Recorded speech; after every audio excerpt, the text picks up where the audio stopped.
দিশে বেশি না পাই আমরা লাফাই অনেক ই করছি উঠানোর জন্য চেষ্টা করছি, তারপর দিশে বেশি না পাই আমরা লাফাই করছি, লাফাই বুঝে তো দেখি যে পারি না। তারপর আমরা ফায়ার সার্ভিস ভাইদের খবর দিই, আপু খবর দিয়েছে, ওরা আসিয়াই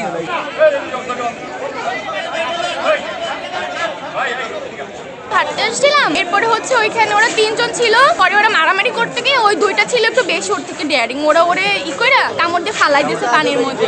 পরে আমি এখান থেকে একটা রুটি কিনে তারপর ওই সিঁড়ি দিয়ে চেষ্টা করছে যে ও যেন উঠে অনেকবার, কিন্তু ও আসলে উঠতেছিল না, কারণ ও তো ওই বুদ্ধি ছিল না মাথায় যে ওইখান দিয়ে উঠবে। এরপর আমি 999-এ ফোন দিলাম, তো ভাইয়েরা বলছে যে ওনারা এই ফায়ারের ব্রিগেডের লোকদেরকে আর কি পাঠাবে।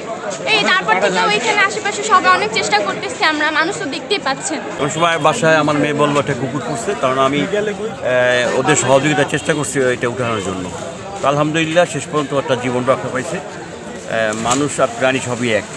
একটা পুকুর আছে, এখানে একটা যে কোনো পশু প্রাণী পড়ে যেতে পারে, সুতরাং একটা যদি ঘাটলার ব্যবস্থাটা থাকতো তাহলে পুকুরটা উঠতে পারতো সহজে।